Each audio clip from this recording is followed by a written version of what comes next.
सुनील सिंह यादव जी, आप लोग बात करते हैं संविधान की, चलिए इतना बता दीजिए, कल के दिन को आप संविधान के लिहाज से काला दिन मानेंगे या नहीं मानेंगे?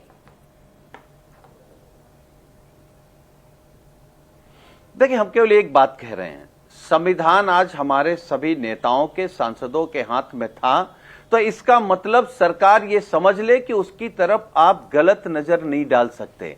क्या इनके नेताओं ने बयान नहीं दिया कि 400 पार करा दो, मोदी जी कह रहे हैं तो हम संविधान बदल देंगे, और ये कह रहे हैं कि मोदी जी हारे नहीं है, बीजेपी हारी नहीं है। अरे अभी भी आप जनता को चिढ़ा रहे हैं। मोदी जी 10 लाख से जीतने वाले थे, आकर के 1.5 लाख पर अटक कह रहे हो। आपकी सारे गठबंधन मिलकर जितनी सीटें पाए हैं उससे ज्यादा अकेले बीजेपी की है। आप बहुमत में हैं क्या? अकेले बीजेपी मोदी जी को कह रहे हैं घुड़सवार हैं। क्या बता रहे हो? मोदी जी कृपा पात्र आपको प्रधानमंत्री हैं। क्लास में गणित नहीं पढ़ा है क्या? बीजेपी के रहमो करम पर नहीं है। कमजोर थे क्या? आदरणीय नीतीश कुमार जी, पढ़ाई में या तो कमजोर रहे चंद्रबाबू होंगे। नायडू की कृपा पर हैं। अच्छा, तो एक सुनील अकेला संविधान पर आपकी प्रधानमंत्री के बोलिए। शर्मा जी, मुझे फिर बाकी मेहमानों के पास जाना। बड़ा स्पष्ट सवाल पूछा था सुनील साजन जी, और मैं उम्मीद कर रही थी आप सीधा जवाब देंगे, जैसा आप हर विषय पर देते हैं। संविधान को लेकर आपकी फिक्र कल के दिन क्या जागेगी? चलिए कल का प्लान बता दीजिए, आप लोग क्या करने जा रहे हैं, कैसे देश को याद दिलाइएगा? कोई विरोध, कोई प्रदर्शन, कोई काली पट्टी, कोई प्रतीकात्मक विरोध आप लोग करिएगा कल के दिन पर? ये कुछ नहीं करेंगे।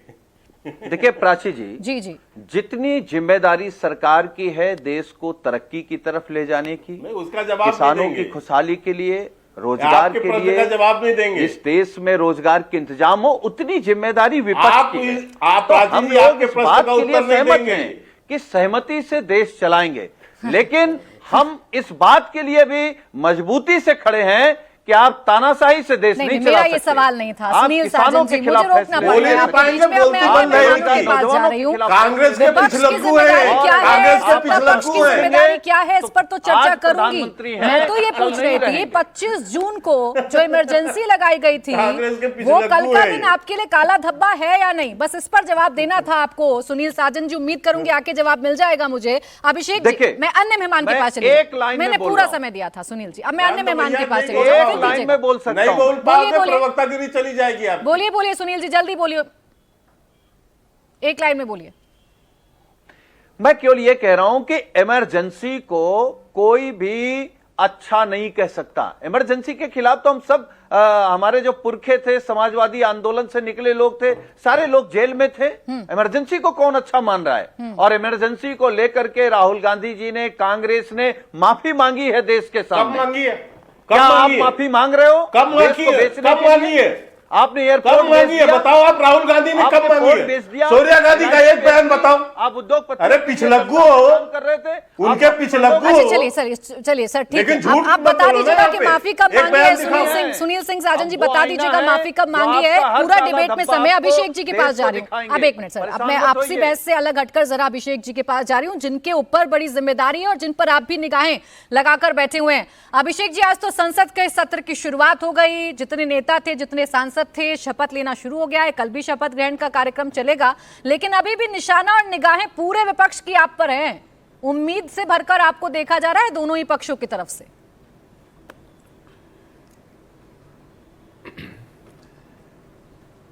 नीतीश कुमार जी पूरे देश की उम्मीद है, और विपक्ष के साथी अगर उम्मीद करते ही हैं तो ये उनका मसला हो सकता है। नीतीश जी ने एक बड़ा और कड़ा फैसला पहले ही ले लिया है।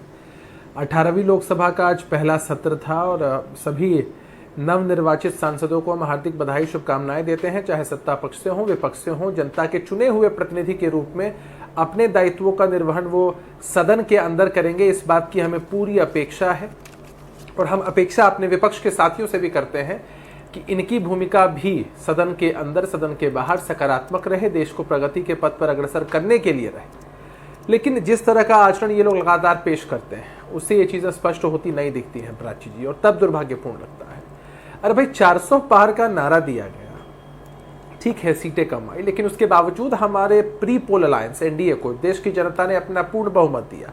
हमने एक मजबूत सरकार बनाई। विपक्ष के लोग तो इसी में अपनी खुशी और इसी में अपनी जीत देख रहे हैं।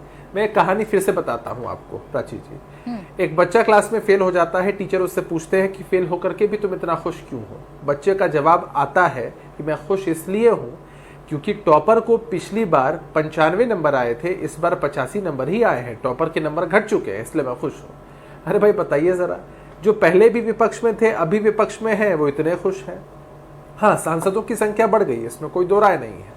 तो लोकतंत्र में तो ये सारी चीजें लगी रहती हैं, लेकिन इतनी खुशी जैसे मोदी जी को मैंडेट नहीं मिला है, बल्कि इनको मैंडेट मिल चुका है। तो ये लोग बस अपने कार्यकर्ताओं के मनोबल को बनाए रखना चाहते हैं, बढ़ाए रखना चाहते हैं, ताकि इनकी तरफ से लोग हमारी तरफ ना चले आए। तो ये इनकी एक सोची समझी स्ट्रैटेजी है, उसी के तहत ये लोग काम कर रहे हैं, करते रहे। देश में जो सरकार बनी है एनडीए की, उसके लिए सबसे महत्वपूर्ण मुद्दा है देश का विकास।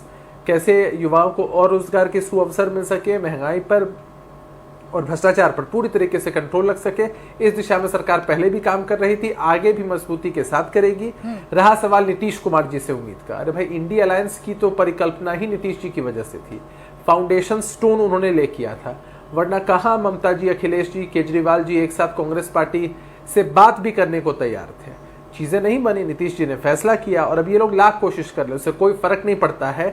ये बैसाखी बैसाखी क्या बोलते हैं प्राची जी, मैं आपको बहुत जिम्मेदारी के साथ कहता हूं, हम लोग बैसाखी नहीं है, ना नीतीश जी बैसाखी हैं, न नायडू जी बैसाखी है। हम एक मजबूत पिलर, एक मजबूत स्तंभ के रूप में इस एनडीए की सरकार में है, और हमारे अंदर वो पॉलिटिक्स नहीं है कि इनकी तरह ब्लेम गेम चलता रहे, इनकी तरह ब्लैकमेलिंग वाली पॉलिटिक्स चलती रहे। हमारी जिसकी शुरुआत आपने की, वही इंडिया ब्लॉक अब सरकार की मुश्किलें बढ़ाने के लिए सदन में मजबूती के साथ खड़ा है। आज देखी नहीं आपने तस्वीरें, एक एक फैसले पर विरोधाभास, संविधान को लेकर विपक्ष की चिंता, आज सब कुछ सदन के अंदर नजर आया है। क्या उम्मीद करें विपक्ष के लोगों से कि जो भी सरकार फैसले करेगी ये कूद कूद कर उसका समर्थन करेंगे? नहीं ना, इनको हमारा विरोध करना है। हम अगर राइट में होंगे तो ये लेफ्ट में होंगे, हम लेफ्ट में होंगे तो ये राइट में होंगे।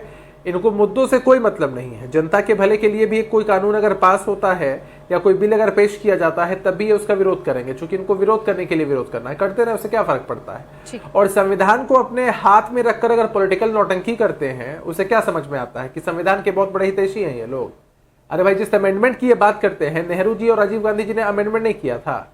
सबको सब कुछ पता है, देश के लोग जागरूक हो चुके हैं और ये कोशिश करते हैं कि देश की जनता को बरगलाएं, संविधान के नाम पर, लोकतंत्र के नाम पर डराने की कोशिश करें। ऐसा कतई नहीं है। अगर देश में संविधान नहीं होता, देश में लोकतंत्र नहीं होता, तो इस मजबूती के साथ ये लोग अपनी बातें नहीं कह पाते।